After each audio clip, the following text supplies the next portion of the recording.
उद्धारा जगतधारा देई सर्वासावर स्वरूपानुसंधानी चित्तरमो निरंतर काम क्रोधादिकधारा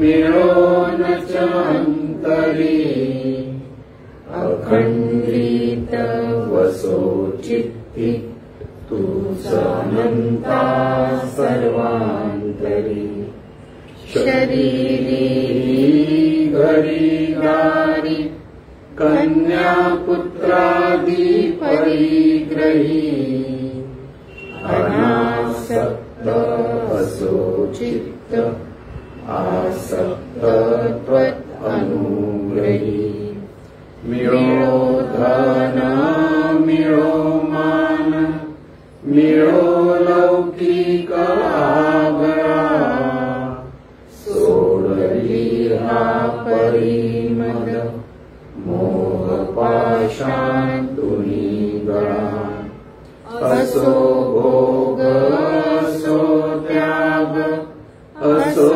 विद्या असो कला अविट पद पदमांची भाव भक्ती रे सकळा चराचर दिव्य रूप दिसो बाहेर अंतरी सर्वांचे भले व्हावे उच्चारो मन वैखरी मी माझे मावळो सर्व तू तुझे उगवता मी तूपणा जगन्नाथा ओ एकची तत्वता देव भक्त से द्वैत अद्वैत न खंडिता दाखवी देवानंता प्रार्थना ही तुलाता सद्गुरुनाथ महाराज की जय। सद्गुरु पैमावती मातोश्री मायांना प्रथम कृतज्ञपूर्वक वंदन आणि आपण सर्व सद्भक्त सत्शक्य आपणा सर्वांना आदरपूर्वक नमस्कार। आता एक प्रश्न आहे, वृक्ष पर्यावरण सूर्य आणि शहाणपण हे खरे सत्यनारायण कसे?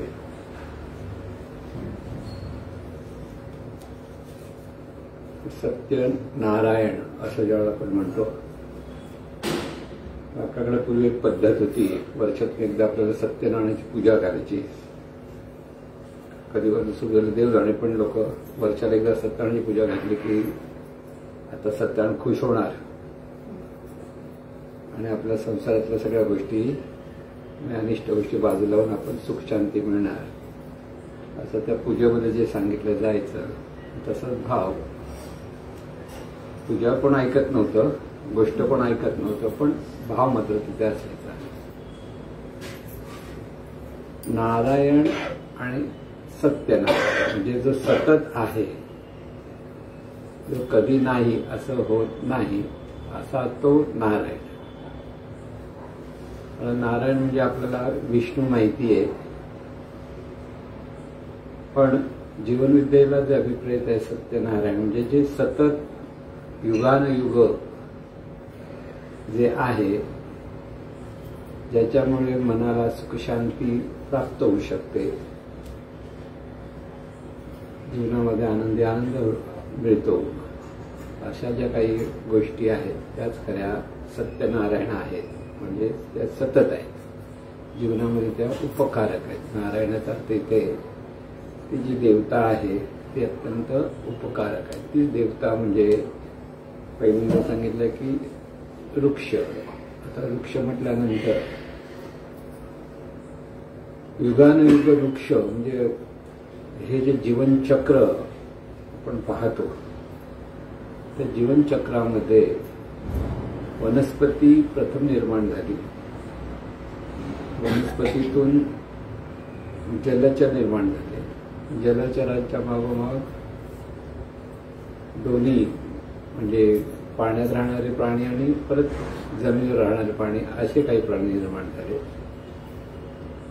त्याच्यातून पुन्हा पशु, पक्षी, कीटक, जीवाणू हे सगळे एका पाठोपाठ एक हे जे चक्र आहे, शेवटी माणूस की या सगळं जीवनाचं जे चक्र आपण पाहतो, ह्या जीवनचक्रामध्ये वनस्पती ही प्रथम निर्माण झाली. अगदी गवत रूपाने म्हटलं तर ती वनस्पतीच.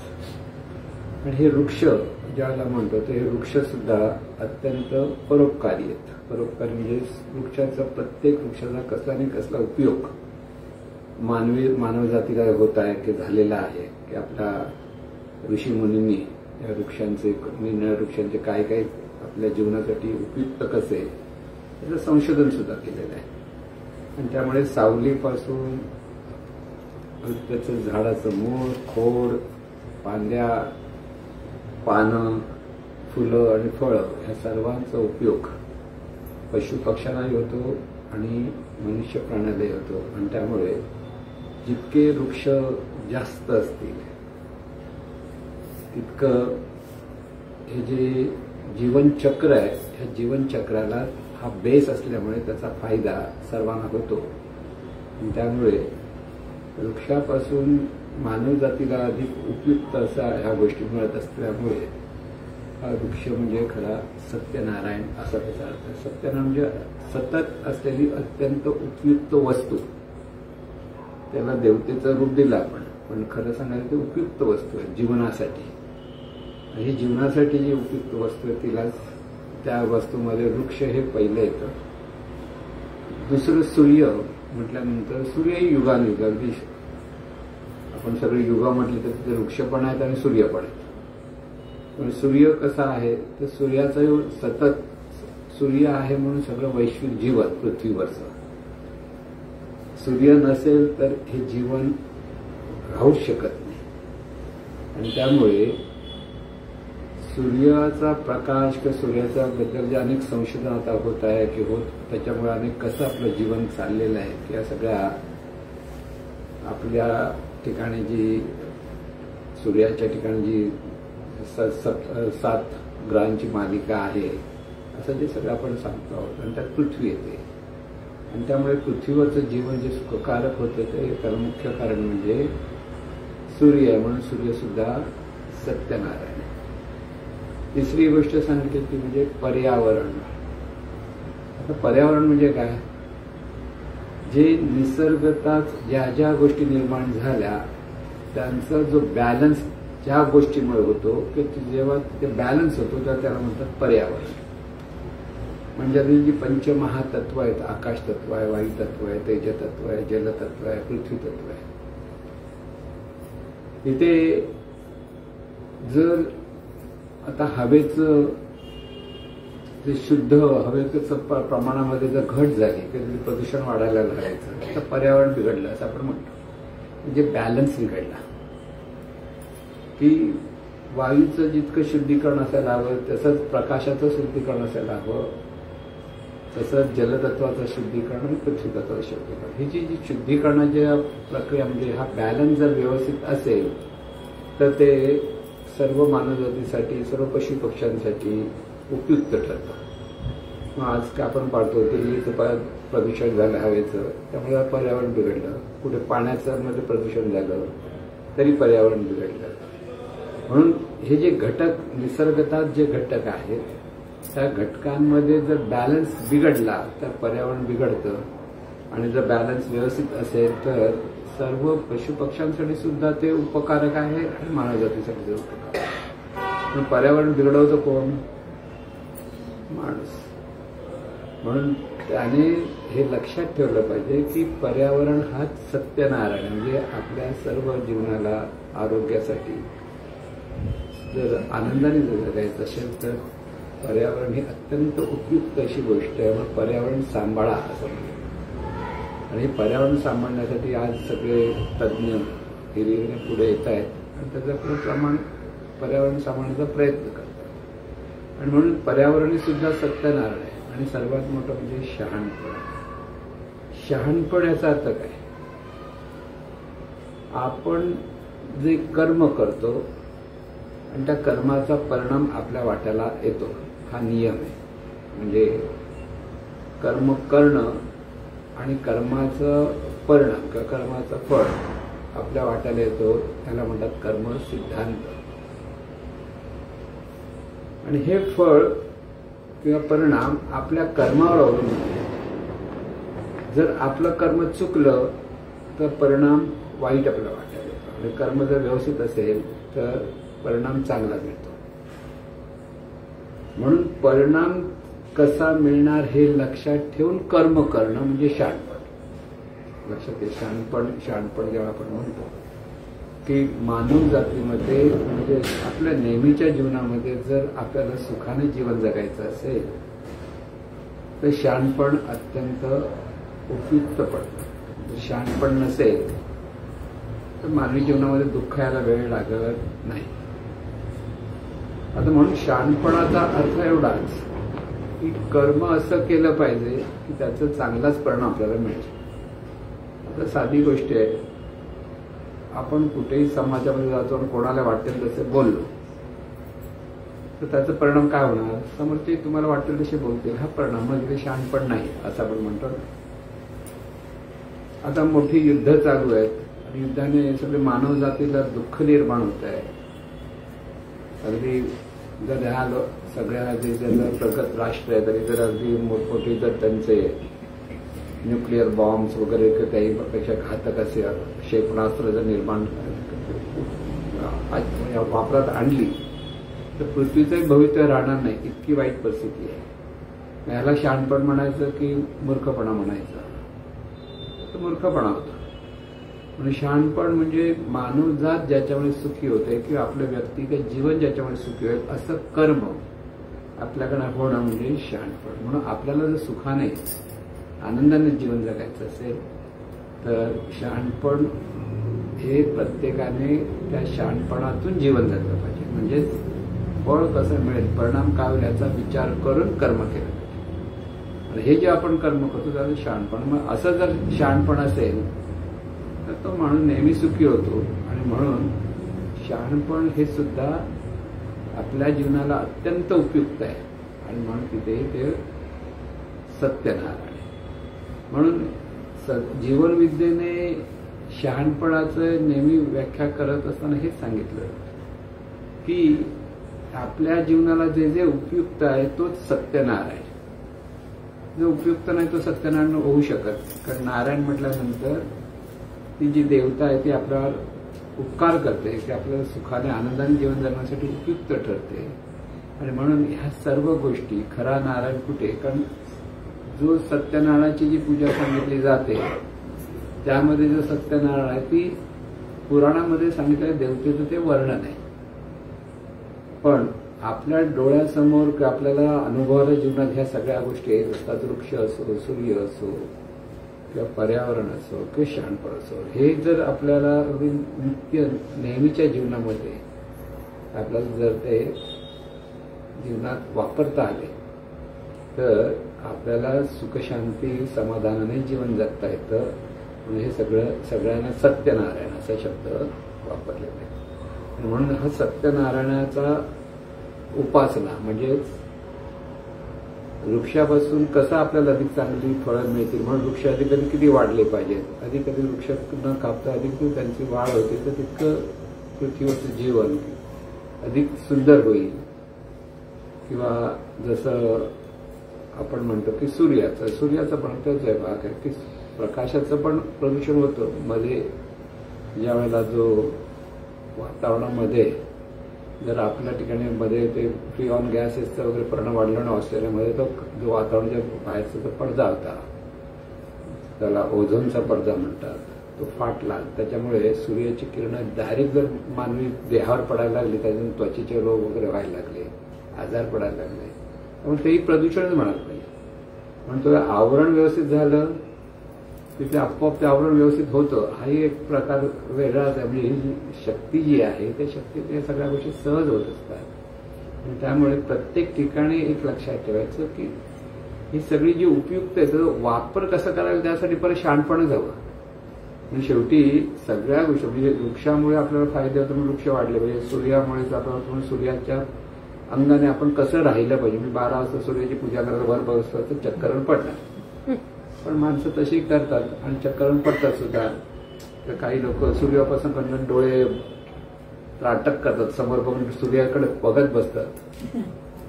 आणि असं एक म्हणजे घडलेली गोष्ट सांगतोय की असे ते करत होते. माझ्या मित्राचे वडीलच होते आणि अंध झाले, दृष्टी गेली. कारण कडक उन्हाकडे पाहणं म्हणजे ते आपल्या डोळ्याला फायदेशीर नाही. म्हणजे ते शहाणपण लागतं परत. म्हणजे जरी ह्या देवता म्हटल्या उपयुक्त आहे तरी त्यांच्याशी आपला संबंध कसा ठेवायचा आणि त्यांच्या त्या संबंधातून आपण जीवनासाठी कसं उपयुक्तपणे आनंदाने जीवन जगलं पाहिजे हे जर करण्यासाठी परत शहाणपण हे लागतं. म्हणून सत्य म्हणजे शहाणपण हाच सत्यनारायणाचा उद्भव जीवनविद्या नेहमी करत. म्हणजे पर्यावरणाची पण गरज आहे, प्रत्येक गोष्टीची आपल्या मानवी जीवनासाठी गरज आहे. गरज आहे म्हणजे मानवी जीवनासाठी अत्यंत उपयुक्त आहे. म्हणून सर्व सत्यनारायण ह्या अंगाने जीवनविद्याने सांगितलेलं आहे. हा प्रश्न आला आणि आपण त्या प्रश्नाच्या अंगाने सगळं एक चिंतन केलं. पण खरं आपल्याला जो चाललेला जो आपला विषय आहे तो म्हणजे अनुसंधान. 3 दिवसाच्या शिबिरामध्ये आपण हा अनुसंधानावर अधिक भर दिला होता. आणि अनुसंधानातून जीवन जगण्यासाठी नेमकं काय केलं पाहिजे ह्या अंगाने चिंतन केलं. आणि त्याचंच परत आपण थोडंसं विचार की पुन्हा रिव्हिजन जे आपण म्हणतो तो करणं फार उपयुक्त ठरेल. कारण अनुसंधानात राहणं ह्यासाठी अखंड स्मरणाची गरज आहे. म्हणजे स्मरण हवं. आणि स्मरण कशाचं हवं तर ते स्वरूपाचं स्मरण असतं. म्हणजे स्वरूप कळायला ज्ञानाची गरज आहे, ज्ञान कळायला सद्गुरूंची गरज आहे. कशी सिक्वेन्स आहे ते पहा. सद्गुरू असतील तर तिचं ज्ञान आहे. ज्ञानाचं स्मरण म्हणजे तिथं अखंड स्मरण करणं. हे जेव्हा साधक अखंड स्मरण करतो तेव्हा तो अनुसंधानातून जीवन जगतो. आणि अनुसंधानाशिवाय अखंड स्मरण होऊ शकत नाही. म्हणून अनुसंधान याचा अर्थ सहज स्मरण, जाणीवपूर्वक स्मरण करणं आणि सहज स्मरण ह्याच्यामध्ये जमीन आसमानाचा फरक आहे. लक्षात घ्यायचं. आपण जाणीवपूर्वक ज्ञानाने आपल्याला सांगितलं की बाबा आपण देवाचं स्मरण करा. देवाचं म्हणजे दिव्य स्वरूपाचं फरक लक्षात घ्यायचं. तिथे देव म्हणजे दिव्य स्वरूप. हे दिव्य स्वरूपच आहे हे सतत स्मरण करणं. आणि सतत स्मरणात राहायला लागलं तर ते अनुसंधान. सतत म्हणजे सहज. आपण सर्वसाधारण माणसं अनुसंधानातूनच जीवन जगतात. कोणत्या अनुसंधानातून? मी अमुक आहे ह्याचं अनुसंधान आहे. आपण विचार नाही करत मी कोण आहे, मी कोण असं विचार करून हे माझं नाव आहे मग मी असं आहे मी तसं आहे काही विचार करत नाही. ते सहज आहे. म्हणजे स्त्री आहे तर तिला आपण सहज स्त्री आहोत हे सहज स्मरण आहे. पुरुष आहे तर त्या पुरुषाला आपण पुरुष आहोत हे सहज स्मरण आहे. आपलं नाव जे आहे ते त्याला सहज स्मरणात आहे. म्हणजे सहज स्मरण म्हणजे लक्षात घ्या. आणि हे जे सहज स्मरण आहे त्या सहज स्मरणाला अनुसंधान म्हणतात. ते जाणीवपूर्वक नाही, ते नेणीपूर्वक सहजपणे आपल्या स्मरणात असतं. तर तिथे लक्ष दिल्यानंतर कळतं हा हे आपलं स्मरण आहे. आता हे जे मी अमुक आहे हे अनुसंधान आहे सर्वसाधारण माणसाच्या ठिकाणी. आणि मी अमुक आहे ह्या स्मरणातून त्याच्या ठिकाणी विकार निर्माण होतात. गंमत अशी आहे सहज स्मरण आहे मी देह आहे. अमुक आहे म्हणजे देह आहे आणि देहाला ठेवलेलं नाव म्हणजे मी. हे सहज स्मरण असल्यामुळे त्या देहभावातून मी आणि माझं त्याच्या ठिकाणी निर्माण होतं. आणि हे मी माझं सुद्धा सहज आहे. परत सांगावं लागतं काय माझं बोल तुझं बोल काही नाही, आपोआप कळायला लागतं असं म्हणतो ना आपण. ते उपजत सहजता आहे तिथे. आणि हे मी माझं मध्ये छेद निर्माण झाला समोरून तर त्याचा आपला राग येतो, चीड येते, निराशा येते, दुःख होतं. म्हणजे आपल्या जीवनामध्ये आपल्याला जो राग येतो तो राग सहज आहे. आता राग पण सहज आहे. मुद्दाम रागवतो कोण? रागवायला वेळ लागत नाही ना, पटकन येतो. का? कारण तो सहज आहे.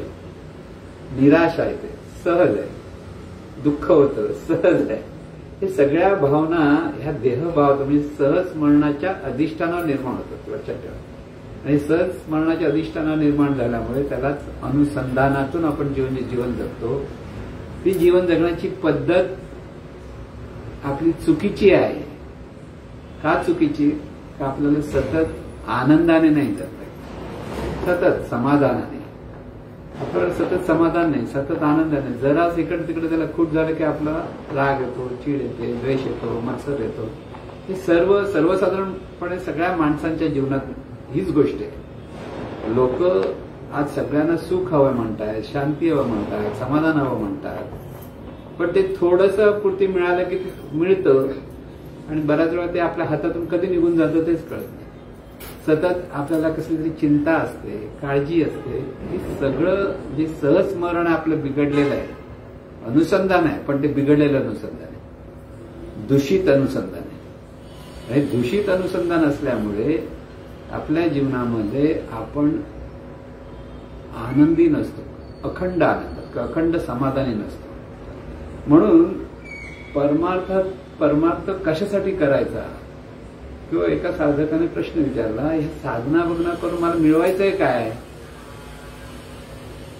कशासाठी करतोय? मिळवणार काय मिळतो? ह्याच्यातून पैसे मिळणार आहेत की श्रीमंती मिळणार आहे की काय मिळणार आहे? तर हे आपण का करतो ह्याचंही कळायला पाहिजे. अनुसंधान म्हणून जे आता आपल्याला खरं अनुसंधान काय ते समजून घेऊन ते अनुसंधानातून जीवन जगायचं ते, तर आपल्याला ह्या अनुसंधानातून मिळवायचं काय आहे? काय मिळवायचं? समाधान. आणि कोणाला काय मिळवायचंय? काय मिळवायचं?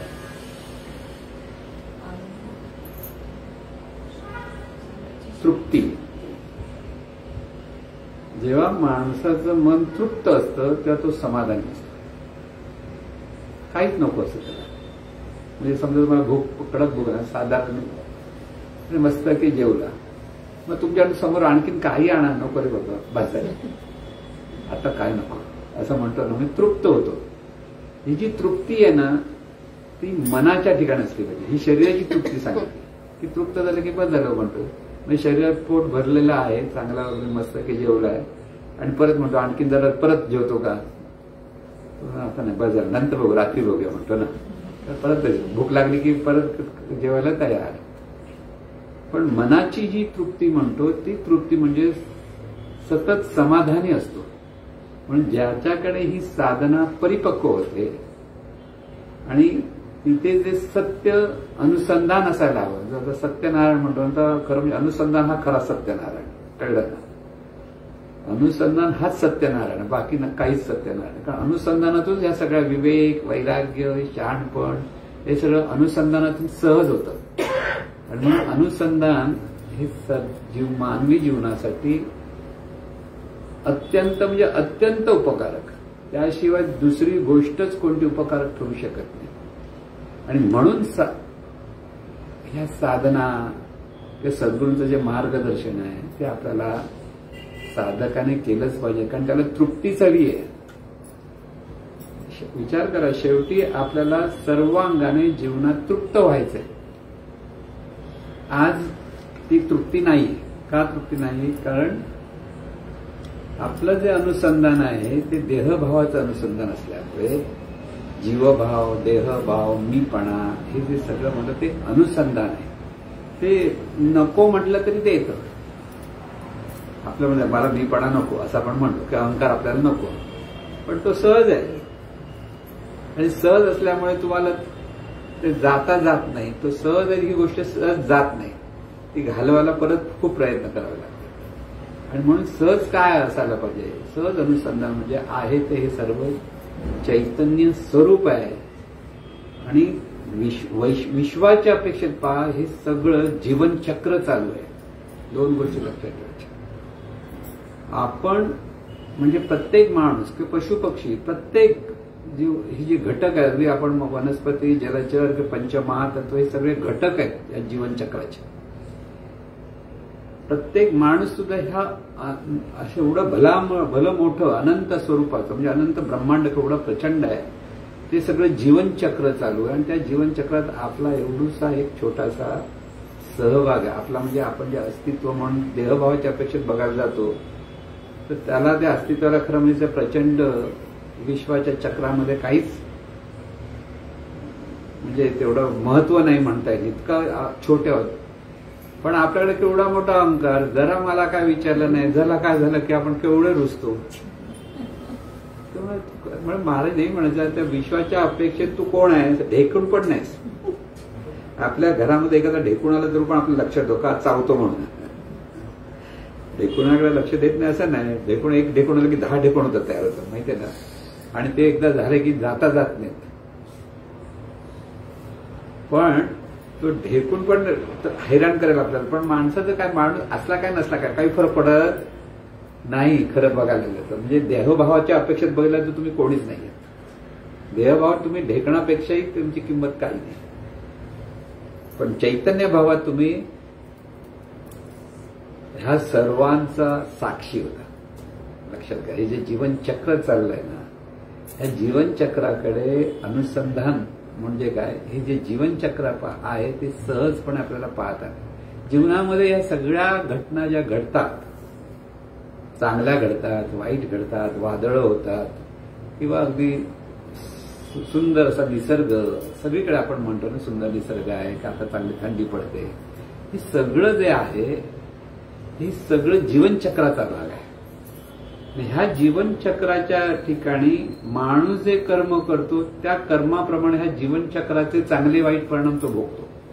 महत्वाचं लक्षात ठेवा. माणूस त्याचं जर स्मरण बिघडलं आणि त्या स्मरण बिघडल्यामुळे हे जे जीवनचक्र जे चाललेलं आहे, निरनिराळ्या घटना घडत आहेत आणि त्या घटनांचा किंवा अनिष्ट गोष्टींचा परिणाम माणूस आपल्या कर्मातून आपल्याकडे तो ओढावून घेतो, आकर्षित करतो आणि त्यामुळे तो दुःखी होतो.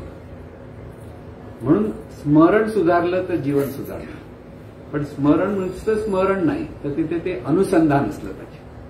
म्हणून आहे ते हे सगळं चैतन्य स्वरूप आहे, हा पहिला बोध लक्षात घ्यावा लागतो. म्हणजे अनुसंधानाचं नेमकं काय आहे, जे जे आहे ते चैतन्य स्वरूपाची रूप आहेत. विश्वामध्ये जे जे आहे, जे जे दिसतं न दिसतं सगळं, म्हणजे त्याला दृश्य जगत म्हटलंय. पण दृश्य जगत म्हणजे जे जे निर्माण झालेले जग आहे ते सगळं हे जीवनचक्राचा हे भाग आहे किंवा जीवनचक्र तिथून चाललेलं आहे. म्हणजे आता जीवनचक्र म्हणताना बघा तुम्ही सगळं चक्राकार गोष्टी घडतात. चक्राकार गोष्टी घडतात म्हणजे काय, त्याच्या सूर्यमालिका आहे. आता ही आपली सूर्यमालिका आहे, त्याच्यामुळे हे सगळे ग्रह उपग्रह सगळं आहे, चंद्र पृथ्वी हे सगळं उपग्रह आहेत. सगळे ते चक्राकार फिरत आहेत. सूर्य स्वतःवरती फिरतोय, स्वतःवरती फिरता फिरता तो आकाशगंगेबरोबर परत तो फिरत असतो. ह्या सूर्याच्या भोवती आपली पृथ्वी म्हणा किंवा गुरु शुक्र शनी हे सगळे ग्रह तेही फिरत आहेत. आता हे फिरता फिरता ती आकाशगंगाही फिरते. म्हणजे ह्या आकाशगंगामध्ये परत अनेक सूर्यमालिका आहेत. एकच सूर्यमालिका नाही, म्हणजे केवढं मोठं ब्रह्मांड आहे लक्षात. आणि त्यात पृथ्वी एवढीशी आहे खरं सांगतात. पण ही जे जीवनचक्र चालू आहे आणि ह्या जीवनचक्रामध्ये पृथ्वी पण त्याचा एक भागच असल्यामुळे पृथ्वीच्या अंगाने पण काही गोष्टी चांगल्या वाईट ज्या घडत आहेत, पृथ्वीवर येणारी वादळं म्हणा, पृथ्वीवर येणारी पूर म्हणा, हे सगळे जे आहे ते जीवनचक्राशी संबंधित आहे. आणि हे जीवनचक्राशी संबंधित असताना मनुष्याच्या हातात काय आहे, वादळ आलं काय हातात आहे, पाहणं हातात आहे, शहाणपण हातात आहे. शहाणपण हातात का, वादळाला लांब पड, जाऊ नकोस, छान आहे. वादळ आलं, पूर आला नाही मी इथेच बसतो, गेला असतं पुराबरोबर. शहाणा असेल बाजूला हो. शहाणपण कसं असलं पाहिजे बघा. पाहण्याची दृष्टी काय, वादळ तुझ्या हातात नाही, पूर आलं तुझ्या हातात नाही, मोठा पाऊस आला तुझ्या हातात, नद्यांना भरपूर पूर आले मध्ये, हातात काय नाही. तर पूर जाईपर्यंत थांबणं हे तुझ्या हातात आहे. हे शहाणपण आहे. पण हे जीवनचक्र हे आता हा परमेश्वर कृपाळू कसा वगैरे प्रश्न पडायची गरज नाही, कारण हे जीवनचक्र आहे. हे युगानुयुग चाललेले आहे. युगानुयुग इथे वादळ आली आहेत, युगानुयुग इथे पूर आलेले आहेत, युगानुयुग चांगल्या वाईट घटना घडलेल्या आहेत, मोठमोठी युद्ध झालेली आहेत. ही सगळी जी आहे ती जीवनचक्राचं एक भाग आहे आणि जीवनचक्र येऊन चाललेलं आहे. आपण ह्या जीवनचक्रामध्ये जर लक्ष नाही दिलं तर त्यासारखं त्यांच्याबरोबर आपणही फिरतो. त्या जीवनचक्रामध्ये चक्रम होऊन जातो म्हणतो ना माणूस, की चक्रम होतो म्हणजे वाहत जातो. वाटेल तसं काही वागतो, वाटेल तसं आपल्या जीवनात काय मिळेल त्याप्रमाणे परिणाम भोगत बसतात. मग अनेक लोक आपण पाहतो व्यसन करणं हे जीवनचक्रामध्ये असलेलं त्याचं अनिष्ट कर्म असतं आणि त्यामुळे त्या ह्या जीवनचक्राचा सगळा वाईट परिणाम त्याच्यावर होतो. स्वतःलाच स्वतःचं आरोग्य बिघडून घेण्याचा जर जीवनचक्रामध्ये हा परिणाम आहे त्याने केलेला, कळत नाही. सुरुवातीला बरं वाटतं व्यसनातून, पण नंतर काय ते खरं नसतं हे कळतं. एक वेळ येते की त्याच्यातून अनिष्ट परिणाम त्याला भोगावे लागतात. म्हणून कर्म प्रत्येकाच्या हातात आहे, लक्षात घ्या. आणि कर्म ही शहाणपणाचं असणं हे फार महत्वाचं. आणि शहाणपणाने कर्म होण्यासाठी स्मरण चांगलं असलं पाहिजे. स्मरण चांगलं तर मन स्थिर राहतं, स्मरण नसेल चांगलं तर स्थिर मन नसल्यामुळे अस्थिर मनामुळे परत दुःखी होतं. म्हणून जीवनचक्र हे चालूच राहणार, घटना ह्या घडतच राहणार. चांगल्या घटना, वाईट घटना ह्या सगळ्या ज्या म्हणतो आपण, हा जन्म मृत्यू ह्याही घटना ह्या जीवनचक्राशी संबंधित आहे. कोण कधी चांगला माणूस लवकर जातो किंवा वाईट माणूस जात नाही म्हणतो आपण, हे सगळे जीवनचक्राचे आहेत. आपल्या मनाप्रमाणे हा माणूस मरेल, हा माणूस जिवंत होईल असं काही नाही. पण ह्या जीवनचक्रामध्ये आपल्याला सहज अनुस्मरणातून किंवा अनुसंधानातून ह्या गोष्टी साक्षी भावाने पाहून सत्कर्म करता येतं आणि सत्कर्मातून जीवन जगतं. साक्षी भावाने पाहिलं तर मन स्थिर होतं. साक्षी भावाचा अर्थ काय? कोणत्याही घटनेशी लिप्त न होता अलिप्तपणे पाहता येणं म्हणजे साक्षी भाव. पाहतोय पण त्याचा वाईट परिणाम आपल्या मनामध्ये त्या भावना वगैरे काही निर्माण होत नाही. ते चांगल्या वाईटाचा सारासार विचार करून प्रतिसाद कसा द्यायचा, कर्म कसं करायचं हे कळलं की त्याला सगळे चांगले फायदे मिळू शकतात. म्हणून घटना किती चांगल्या वाईट घडल्या तरी मनावर कोणताही वाईट परिणाम न होता स्थिर मनाने जर माणूस पाहायला लागला तर त्याचं जीवन तो आनंदाने जगू शकतो, समाधानाने जगू शकतो. पण तो ज्या जीवनचक्रामध्ये घडणाऱ्या घटनेमध्ये जर तो गुंतायला लागला तर त्याला सुखी राहणं कठीण होतं. कारण ज्या अनिष्ट घटना घडतात तर त्याच्या जीवनामध्ये तो इतका दुःखी होतो की निराश होतो की त्याला तृप्त जीवन म्हणजे काय माहितीच नाही पडणार. कळलं तर कळणारच नाही कधी कसं हे तृप्त जीवन जगायचं. म्हणून आपल्याच कर्माकडे आपलं लक्ष पाहिजे. माणसाने सगळ्यात सावध कुठं राहिलं पाहिजे? आपले जे विचार आहेत, आपले जे उच्चार आहेत आणि आपलं जे आचरण आहे तिथे त्याने खूप सावध राहिलं पाहिजे. त्याने केलेला विचार सुद्धा त्याचाही चांगला वाईट परिणाम त्याला मिळत असतो. तो जो बोलतो त्याचाही चांगला वाईट परिणाम मिळतो किंवा तो जो आचरण करतो त्याचाही वाईट चांगला परिणाम मिळत असतो. हे कर्म हे त्रिशूळ आहे. त्रिशूळ म्हणजे काय? विचार, उच्चारण, आचरण हे तिन्ही मिळून असलेला हा त्रिशूळ आहे. आणि हा त्रिशूळ कसा वापरायचा त्यासाठी अनुसंधानाची गरज आहे. अनुसंधान काय? देह म्हणजे मी नव्हे हे पहिलं कळलं पाहिजे. जे आहे ते हे जाणणारं जे तत्व आहे या देहातून ते तत्व कर्म करतं.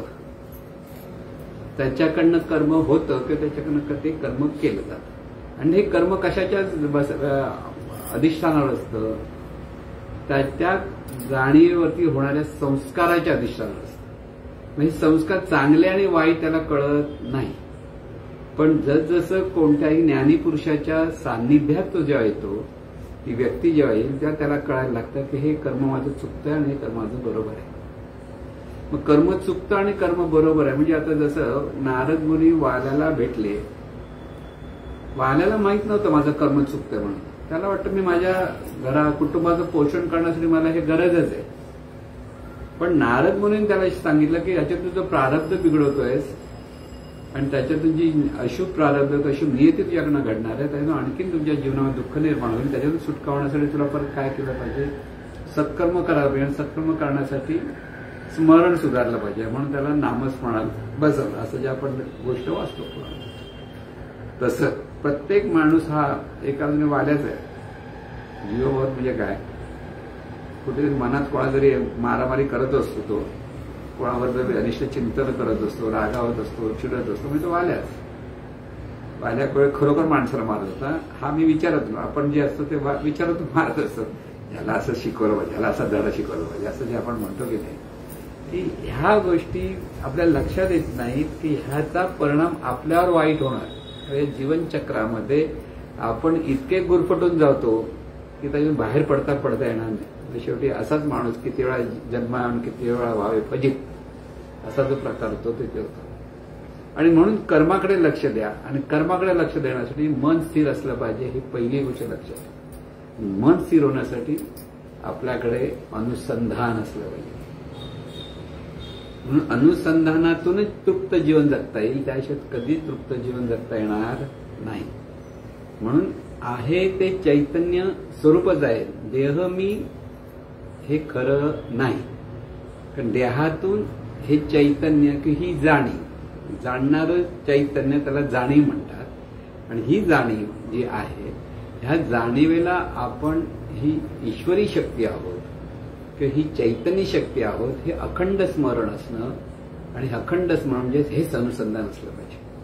जेव्हा आपण चैतन्य स्वरूपात आहोत तेव्हा पहिली गोष्ट काय, हे चैतन्य स्वरूप अनंत चैतन्य स्वरूप आहे. ह्या अनंत चैतन्य स्वरूपातच आपण आहोत.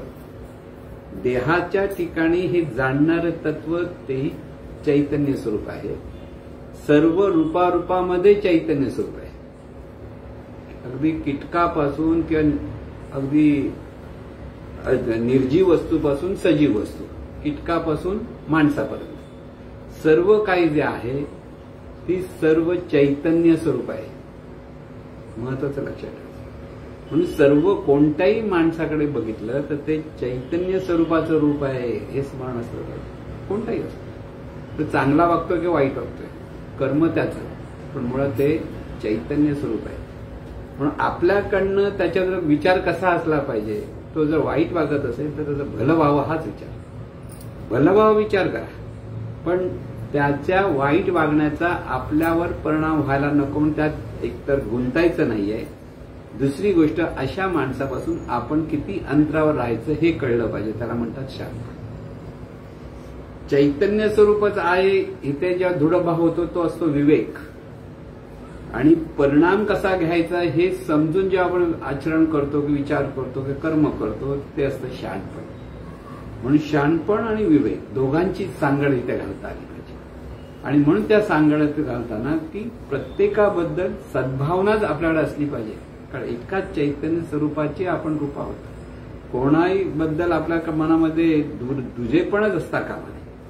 चांगला माणूस की वाईट माणूस हे कर्मावर अवलंबून आहे. माणूस म्हणजे ती मुळात चैतन्य शक्तीच आहे आणि ती शक्ती असल्यामुळे आपणही चैतन्य शक्ती आणि समोरची व्यक्ती सुद्धा चैतन्य शक्ती आहे. हे अखंड स्मरण म्हणजे अनुसंधान माणसाकडे असेल तर तो त्याला विवेक जागृत होतो, शहाणपण जागृत होतो, मन स्थिर जातं. महत्वाचं लक्षात. म्हणून सतत चैतन्य स्वरूपाचं स्मरण असलं पाहिजे. चैतन्य स्वरूप म्हणजे सर्व व्यापी असलेली शक्ती. चैतन्य स्वरूप म्हणजे काय असं जर विचारलं तर ह्या विश्वाला व्यापून असलेली ही जी अलौकिक शक्ती आहे, जी दिव्य शक्ती आहे ती चैतन्य शक्ती. आणि त्याच चैतन्य शक्तीतून मानवी देह निर्माण झालेला आहे. त्याच चैतन्य शक्तीतून जर बघायला गेलं तर सगळं जीवन माणसाचं म्हटलं तर चैतन्य स्वरूपच आहे. शरीर चैतन्य स्वरूप, जाणणार मन म्हणतो की जाणी म्हणतो तेही चैतन्य स्वरूप. ह्या शरीराला पाणी हवं तेही चैतन्य स्वरूप, श्वासोच्छवासासाठी हवा हवी तेही चैतन्य स्वरूप, भुकेसाठी अन्न हवं तेही चैतन्य स्वरूप, तो चालतो त्या पृथ्वीतही चैतन्य स्वरूप, ते तो ज्या वनस्पतीला हात लावतोय, ज्या झाडाला लावतोय तेही चैतन्य स्वरूप. कुठेही पाहिलं तर ते चैतन्य स्वरूपच आहे. हे अनुसंधान ज्याच्याकडे आहे, कारण हे आहे असं ही वस्तुस्थिती आहे. कारण एकच चैतन्य स्वरूप विविध रूपाने प्रगट आहे हे परत लक्षात ठेवायचं. म्हणजे ज्यावेळेला आपण चैतन्य स्वरूपाचा अभ्यास करताना सगळी रूप ही त्या चैतन्याच्या विशिष्ट नियमाने प्रगट झालेली आहेत, म्हणून ती सगळी रूप म्हणजे व्यवस्था रूप असं जीवनविद्या सांगते. ते सतत लक्षात ठेवलं पाहिजे. व्यवस्था रूप म्हणजे विशिष्ट नियमाने ती निर्मिती कार्यरत असते. म्हणजे जसा वाघ आहे, वाघ म्हणजे काय आहे? वाईट आहे का? वाईट काहीच नाही, तो सहज आहे. सहज त्याला खावंच वाटतं, तो खाणार, आणि त्याच्यावर प्रचंड शक्ती आहे. मग ह्या वाघाला काय केलं पाहिजे? वाघाला लांबून नमस्कार केला पाहिजे ना. किंवा तू चैतन्य स्वरूप आहे, जेवढा तू जंगलात आहे तो बरा, आपण शहरात जातोय बरे, एवढंच त्याचं काम आहे. तिथे तो वाईट आहे म्हणून त्याला पूर्वीच्या काळी इतकी शिकार केली गेली आणि त्याच्यामुळे पर्यावरण बिघडलं. परत ते पर्यावरण म्हटलं ना, एक प्राणी जरी इथे कमी झाला तरी हे जीवनचक्र बिघडतं, त्याचा वाईट परिणाम मिळायला लागतो. बिघडतं म्हणजे काय? वाईट परिणाम मिळायला लागतो, लक्षात ठेवा. म्हणून एकेकाळी असं एका ठिकाणी एका देशामध्ये हरणं भरपूर होती, त्यामुळे गवत संपून जायचं आणि गवत संपलायचं, म्हणजे पर्यावरण बिघडायचं. मग काय करायचं? शास्त्राने विचार केला काय केलं पाहिजे, तर हरणांवर कंट्रोल पाहिजे म्हणून त्यांनी लांडगे आणले. लांडगे आल्यामुळे हरणं खायला लागली, हरणं कमी झाल्यामुळे गवत वाढायला लागलं, गवत वाढलं किंवा नसतं जंगल वाढलं. पर्यावरण चक्र. आपल्या राजभवनमध्ये मी पण ते सांगतो, राजभवनमध्ये नाग भरपूर होते, म्हणजे अजूनही आहेत, म्हणजे खरे विषारी नाग. आता हे नाग म्हणजे ते राजभवनमध्ये गव्हर्नर राहतात आणि माणसंही भरपूर आहेत, की एका गव्हर्नरसाठी ते 100पेक्षा जास्त माणसं सेवेसाठी तिकडे आहेत, सगळं आहे. आणि नाग वरचेवर यायला लागल्यामुळे त्यांनी शेवटी काय केलं, आधी तिथे मोर आहे, ते मोर काय थोडंसं जंगल आहे तिथे मोर आहेत, ते काय येतात राजभवन सगळे मोर फिरतात, नाही असं नाही. ते एक सापाला मारू शकतात, पण त्याच्यापेक्षा अधिक सापाला मारणार म्हणजे मुंगूस, म्हणून मुंगूस आली. आता त्यामुळे नागावर कंट्रोल झाला, पण मुंगूस एवढं झालं की जसं आपण उंदीर पळतात ना इकडे तिकडे, राजभवन रस्त्याला मुंगूस तिकडे पळतात. आता त्या मुंगूसाला कंट्रोल कसं करायचा हा विचार करावा लागेल काही काळानंतर. म्हणजे हे निसर्ग चक्र कसं आहे, म्हणजे मी म्हणतो जीवनचक्र, मी म्हणतोय हे जीवनचक्र आहे. तुम्ही एकाला कंट्रोल करायला दुसऱ्याला पण कंट्रोल करता. म्हणजे जेव्हा नैसर्गिक ह्या गोष्टी होत्या कंट्रोलिंग असतात, म्हणून ते पर्यावरण, ह्या सगळ्या गोष्टीचा विचार करतो आपण. हे बघा इथे पर्यावरण येतं, नैसर्गिक गोष्टी येतात, मानवी जीवनाचं कर्म येतं. शेवटी ह्याच्यात आपल्या हातात आहे ते कर्म. म्हणून त्या मुंगूस कोणी आणलं? कर्म माणसाचंच आहे ना, आणले भरपूर. आणि त्याच्यावर आता इतके मुंगूस झाले की तुम्ही जर राजभवन जाल तर रस्त्यावर इकडून तिकडून पळतात मुंगूस, अगदी सहज. आता ह्यांना कोणी कंट्रोल, ह्याला कुठून कंट्रोल करायचा असा प्रश्न येईल त्यांना. म्हणून ह्या सगळ्या गोष्टीतून आपल्या लक्षात ठेवा की आपल्या हातात कर्म आहे, आणि कर्म चुकलं तर त्याचा वाईट परिणाम मिळतो, आणि कर्म बरोबर असेल तर त्याचा चांगला परिणाम मिळतो. आणि कर्म असं झालं पाहिजे की सतत आपल्याला सहजपणे सुख शांती समाधानातून जीवन जगता आलं पाहिजे, लक्षात ठेवा. कर्मावर कंट्रोल ठेवण्यासाठी आपल्याला अनुसंधानाची आवश्यकता आहे. अनुसंधानातून साक्षी भावाने पाहता येतं. म्हणजे कशातही न गुंतता आपल्याला जिथे हवं ती गोष्ट करू शकतो, नको त्या गोष्टीमध्ये अडिक्त राहू शकतो. कंट्रोल म्हणजे काय? कोणतीही गोष्ट कशी करायची हे आपल्याला सहज कळतं. हे सहज कळायला लागलं की आपल्याला जीवनामध्ये शांती सुख समाधान प्राप्त होतं. म्हणून हे संपूर्ण जे जीवनचक्र आहे, चालू आहे. परत लक्षात ठेवा, जगामध्ये ज्या ज्या घटना घडत आहेत, प्रत्येक माणसाच्या जीवनात ज्या चांगल्या वाईट घटना घडत आहेत, हे सगळं जीवनचक्राचा भाग आहे. आणि इथे फक्त माणसाला आपलं कर्म सावधपणे केलं पाहिजे. कितीही शहाणा माणूस असेल आणि बेसावधपणे त्याने जर कर्म केलं तर त्याच्या वाट्याला अनिष्ट परिणाम हा येतोच. लक्षात ठेवा, संत असो किंवा सर्वसाधारण माणूस असो, नियम चुकत नाहीत. म्हणून जीवनचक्राला नियमाप्रमाणे घडतं असं जे आपण म्हणतो. जीवनविद्या काय सांगते, हे सगळं नियमाने चाललंय विश्व. म्हणजे ते जीवनचक्र हे नियमांचं चक्र आहे. म्हणजे नियम चांगले वाईट, म्हणजे चांगल्या वाईट गोष्टी घडतात ते नियमाने घडतात. आणि म्हणून नियमाने जे घडतात, आपण म्हणतो मोठमोठे ऍक्सिडेंट होतात किंवा मोठमोठ्या गोष्टी घडतात, इथे जीवनचक्राचाच भाग आहे. प्रत्येकाचा कर्माचा भाग आहे, प्रारब्ध आणि नियतीचा भाग आहे. दैवात नाही सांगत, इथे कर्म सिद्धांताप्रमाणे आपण जे पूर्वजन्मात केलेलं जे कर्म आहे त्याचा चांगला वाईट परिणाम आपल्याला ह्या क्षणी वर्तमानात मिळत असतो. आणि वर्तमानात केलेलं कर्म, यावेळेस सत्कर्म असेल तर शुभ नियती सुद्धा त्या तात्काळ त्याच्या पुढे मागे थोडंसं त्याचा चांगला परिणाम आपल्याला मिळतो. मग शुभ कर्म करत राहिलं की शुभ नियती होते एका बाजूने, दुसऱ्या बाजूने शुभ प्रारब्ध आपल्या वाट्याला येतं.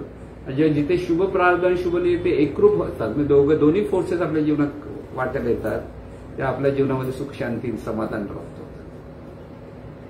इथे जर म्हणजे प्रारब्ध शुभ नसेल, अशुभ असेल, तर वाट्याला वाईट परिस्थिती येते. ही वाईट परिस्थिती कशी आली, आपण त्याचा विचार केला नव्हता असे बरेच लोक म्हणतात. ते येते का पूर्वायुष्यातल्या कर्माचा तो परिणाम आहे. म्हणजे वाईट आलं मग तुला काय केलं पाहिजे, साक्षीभावाने पहा, तिथे सावध हो. मग तिथे काय केलं पाहिजे, सत्कर्म केलं पाहिजे. सत्कर्म केल्याचे म्हणजे काय, साधं सत्कर्म, सगळ्यात सोपं सत्कर्म म्हणजे सगळ्यांचं भलं व्हावं हा पुन्हा पुन्हा विचार करणं. हे सहज आहे, सोप्यात सोपी गोष्ट काय, सर्वांचं भलं होते, सर्वांचं भलं होते, सर्वांचं भलं होते. हा भाव सतत आपल्या विचारात असेल, त्या भावातून आपण सतत जीवनाकडे पाहायला लागलो की सर्वांचं भलंच व्हायला पाहिजे, तर ते शुभ नियतीचा तो प्रभाव वाढायला लागतो. म्हणून अशुभ प्रारब्धावर जर शुभ नियतीचा प्रभाव वाढला तर परत आपण त्या अशुभ प्रारब्धातून आपली सुटका होते. जीवनामध्ये आपण म्हणतो ना, अरे असं असं झालं आता असं सुटलो, किंवा असं झालं आणखीन आपल्याला फटका बसला. हे सगळं प्रारब्ध आणि नियतीचा हा खेळ आहे. हे पण जीवनचक्रच आहे, सगळं जीवनचक्र आहे. व्यक्तिगत पातळीवर जीवनचक्र आहे, कौटुंबिक पातळीवर जीवनचक्र आहे, सामाजिक पातळीवर जीवनचक्र आहे, चांगला वाईट परिणाम आहे. राष्ट्रीय पातळीवरती पण जीवनचक्र, म्हणजे एखाद्या राष्ट्रात, आता जे आपण युक्रेनमध्ये सगळ्या राष्ट्राला त्रास आहे का, सगळं त्यांचं ते अशुभ प्रारब्ध ते त्यांच्या वाट्याला आलेलं आहे. सगळ्यात सामूहिकपणे केलेल्या विचारांचा अशुभ प्रारब्ध त्यांच्या वाट्याला आलेलं आहे. लक्षात ठेवा. त्यामुळे आता रशिया करते, मग रशियाचं काय, वाईट ह्याच्या वाट्याला येतं, ते तो निमित्त ठरतो. पण तो निमित्त आहे, त्याने पण वाईट कर्म केलं, मग त्याच्या वाट्याला वाईट परिणाम हे परत पुढे येईल. कधी येईल ते माहित नाही, पण येईल. लक्षात ठेवा. म्हणजे आपण काही सुटत नाही, म्हणून ह्या चक्रातून माणसं चक्र, मग कर्मचक्र म्हणतो आपण. परत ह्याचं चांगलं केलं तर ह्याला चांगलं मिळतं, वाईट केलं तर वाईट मिळतं. ह्या सगळ्या गोष्टीतून आपण लक्षात ठेवा की प्रत्येक गोष्ट ज्या माझ्यामुळे होतं माणसाला वाटतं ना, तिथे त्याचं अनुसंधान बिघडल्या म्हणून समजा. आताच हल्लीच एक घडलेली गोष्ट की घरामध्ये आपण प्राणी पाळतो की नाही, कुत्रा पाळलेला आहे की एक कुत्री पाळलेली आहे. एवढा जीव लागलेला आहे की आता मला बाहेरगावी जायचं तर ह्या कुत्रीचं काय होणार. आता कुत्री म्हणायचं नाही ना खरं म्हणजे, अगदी आपले प्रेमळ कोण आहे त्याच्यापासून आता त्याचं कसं होणार हा प्रश्न पडला. चिंतेला जाऊ की नको जाऊ अशी पण तर भावना, म्हणजे किती माणूस गुंतलेला असतो ते लक्षात घ्या. तर मी त्या व्यक्तीला म्हटलं, तुझ्यामुळे ती म्हणजे कुत्री आहे ती सुखी आणि शांत समाधान जीवन जगते का याचा विचार कर. तू कुठे, तिचं प्रारब्ध आहे म्हणून ती घेते ते सगळं कोडून तुझ्याकडनं. त्या कुत्रीचं शुभ प्रारब्ध आहे आणि त्या शुभ प्रारब्धातून ती सगळं ओढावून घेते. तू कोणच नाहीयेस, तू नसली तरी तिला सगळं मिळणार आहे. तर ती म्हणून असं आहे काय, मग तिचं टेन्शन कमी झालं. कारण माझ्यामुळे होतं असं वाटायला लागलं, मी गेल्यानंतर याचं काय होईल. ते म्हणजे जड भरतं असं झालं, म्हणतो हरिण झाला म्हटलं ना. ते असा विचार करायचा आहे. त्याचं चांगलं शुभ प्रारब्ध, मग तो प्राणी असो की पशु असो, पक्षी असो की माणूस असो, प्रत्येकाचं प्रारब्धाप्रमाणे त्याला मिळतं. हे पहिलं लक्षात येतं. मी कोणतरी मोठं काहीतरी करतोय, मी माझ्यामुळे सगळं चाललंय असं जर वाटायला लागलं तर ते अनुसंधान बिघडलं म्हणून समजा, तिथे अहंकार आला म्हणून समजा, आणि त्यामुळे तिथे अनिष्ट परिणाम मिळेल. म्हणून कोणतीही गोष्ट चांगली होत असेल हा परिणाम प्रारब्धाचा आहे. आपल्यामुळे कोणाला जर भलं झालं असं आपल्याला वाटत असेल तर इथे अहंकार येतो. हे परत लक्षात ठेवा. आपल्यामुळे काही होत नाही. हा जीवनचक्र चालू आहे. त्या जीवनचक्रामध्ये कर्माचा प्रत्येकाला चांगला वाईट परिणाम मिळत असतो. हे जे आपल्याला सतत स्मरण असेल, आणि म्हणून चैतन्य स्वरूप म्हणजे काय हे पहिलं कळलं पाहिजे की ज्याला आपण देव देव म्हणून शोधत असतो ते दिव्यत्व आपल्या ह्या जाणणारं जे हे आपण तत्व आहोत तिथेच आहे, आणि त्याचं अखंड स्मरण आपल्याला ते अनुसंधान असतं. आहे कोण आहे ती ईश्वरी शक्तीच आहे, आणि त्या ईश्वरी शक्तीचं हे जीवन आहे. हा बोध आपल्याला सतत असला पाहिजे. आता हा सतत बोध असला पाहिजे म्हटल्यानंतर परत हे आठवायचं कसं. स्मरण करण्यासाठी साधना लागते, आणि ती साधना करून घेण्यासाठी सतत आठवण देणारा कोणतरी लागतो. आठवण देणारा असेल तर आठवतो, आठवण देणारा नसेल कोण जमून त्याला आपण सद्गुरू म्हणतो. म्हणून ते सद्गुरूंची आवश्यकता असते ह्या ज्ञानासाठी. हे जर पुन्हा पुन्हा आपण सांगतो हे सतत सगळे चक्रच आहे. बरं, सद्गुरू असेल तर ज्ञान आहे, ज्ञान असेल तर साधक असेल, साधक स्मरण करेल, स्मरणातून तो परत अनुसंधानापर्यंत पोहोचला की त्याच्या जीवनामध्ये तृप्तीता निर्माण होऊ शकते आणि आनंदाने जीवन तो जगू शकतो. म्हणून असं हे आनंदाने जीवन जगणं महत्वाचं आहे. लक्षात ठेवा. माणूस आला आणि दुःखी झाला, निराश झाला, चिडला, रागावला, भांडण तंटे केले आणि एक दिवस संपला, फुकट गेलं जीवन. कळलं? अरे आमच्या हे होते दुखले साहेब म्हणून फुकट गेला असं म्हणत. फुकट गेला म्हणायचे ओरडून. पण फुकट गेला म्हणजे आपलं जीवन आपलं फुकट गेलं एवढं समजायचं की फुकट गेला म्हणजे व्यर्थ गेला. इथे जीवनाचा जो आनंद, ते जीवनाचं जे शांती समाधान आपल्याला मिळवायचं आहे त्यासाठी आपलं कर्म हे सत्कर्मच झालं पाहिजे. मग खाण्यापिण्याच्या बाबतीत असलेलंही कर्म सत्कर्म झालं पाहिजे. काय खायचं, किती खायचं, कसं खायचं हे दुष्कर्म आणि सत्कर्म आहे. नाही कळलं ते आपलं खातोय मग अजीर्ण होतं, पोट खराब झालं वगैरे सगळं तर दुष्कर्माचा परिणाम मिळाला परत. लक्षात ठेवा. आपल्याला पचतं तेवढं खा, जे पचत नाही ते खाऊ नका. शरीराला जमतं ते खा, शरीराला जे जमत नाही ते खाऊ नका. हे सत्कर्म. म्हणजे प्रत्येक ठिकाणी बघा विचार करा. खाण्यापासून शरीराला चांगलं आरोग्य मिळण्यासाठी सगळ्या गोष्टी ज्या आपण करतो तिथे सत्कर्म असतं. आपापसातले संबंध बिघडवतो कशामुळे? आपलं स्मरण बिघडलं की ते बिघडतं. एखाद्याबद्दल आपलं चांगले संबंध आहेत, चांगली मैत्री आहे, सगळं आहे, पण जरासं काय झालं की मनामध्ये काय अनिष्ट विचार केला की आपण लगेच भांडण तंटे करायला मोकळे होतो आणि त्याच्यातून आपलं जीवन बिघडतं. म्हणून या सर्व उपाय एकच, काय? स्मरण सुधारणं. आणि स्मरण सुधारणं म्हणजे कसं सुधारलं पाहिजे? ते सहज स्मरणापर्यंत पोहोचलं पाहिजे. आहे ते चैतन्य स्वरूपच आहे आणि ह्या चैतन्य स्वरूपातून ही सगळी रूपं निर्माण झाल्यामुळे सगळी एकाच स्वरूपाची असल्यामुळे सर्वांचं भलं झालंच पाहिजे हा निश्चय पाहिजे. उगीच काहीतरी चला भलं होऊ दे म्हणून सोडायचं नाही. मनातून खरोखर वाटलं पाहिजे की प्रत्येकाचं भलंच झालं पाहिजे. आपल्याला एखादे विचार पटले नाहीत, विचार पटले नाही त्याचा अर्थ तो वाईट आहे की चांगला हा भागच येत नाही.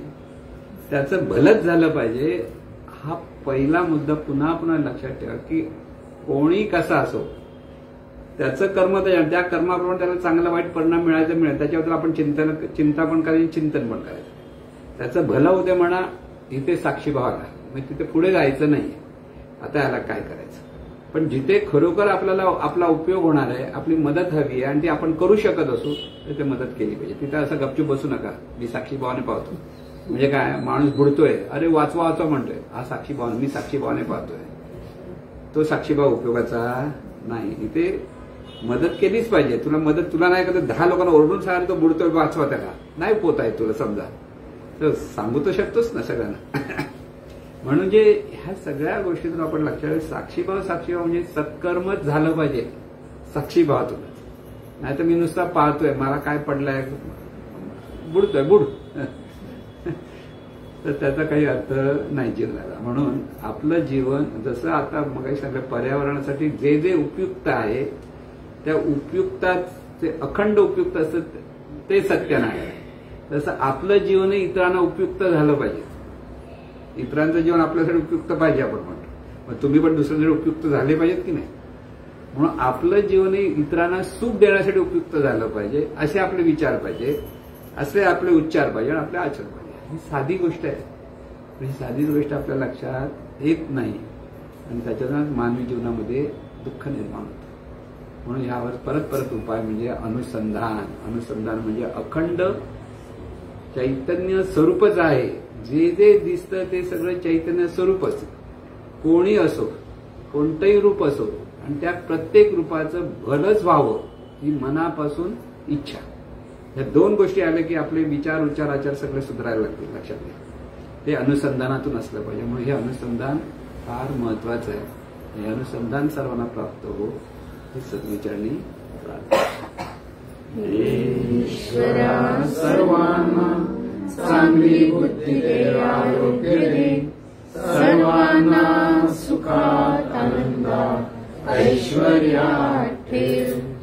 सर्वांचं भलं कर, कल्याण कर, रक्षण कर आणि तुझे गोड नाम मुखात खंड राहू दे. सद्गुरुनाथ महाराज की जय.